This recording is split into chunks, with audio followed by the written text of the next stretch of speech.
తెలంగాణ భవన్లో మీడియాతో మాట్లాడుతున్న బీఆర్ఎస్ వర్కింగ్ ప్రెసిడెంట్ కేటీఆర్. ఆదేశం మేరకు ఎందుకంటే మేము వ్యక్తిగతంగా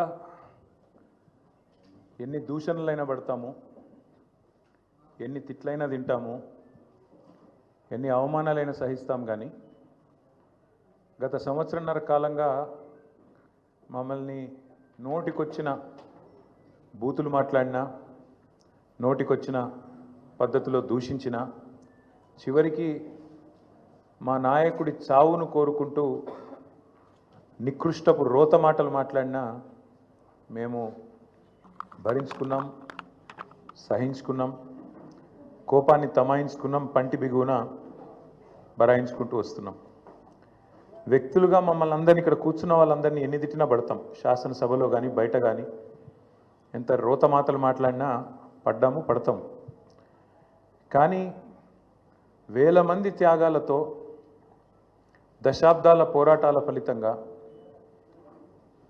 అందులో ముఖ్యంగా ఏ రాజకీయ పార్టీ అందులో లేని నాడు,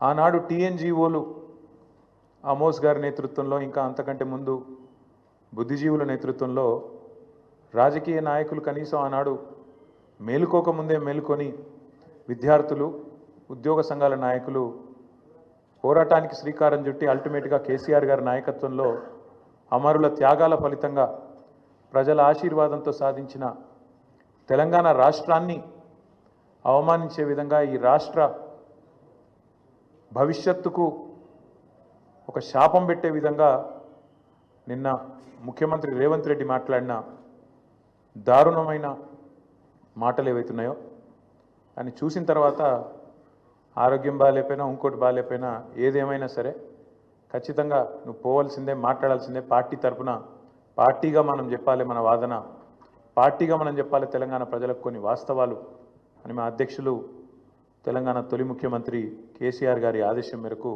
ఇవాళ మనందరం ఇక్కడ కూర్చునున్నాం. నిజంగా నిన్న రేవంత్ రెడ్డి గారు మాట్లాడిన మాటలు చూస్తే స్వతంత్ర భారతదేశ చరిత్రలోనే అత్యంత అసమర్థుడు, ఒక చేతగానివాడు, ఒక పనికిరాని దక్షత లేని పాలకుడు ఇంకొకరు లేరు ఈ దేశంలో అనేది మాత్రం తేలిపోయింది.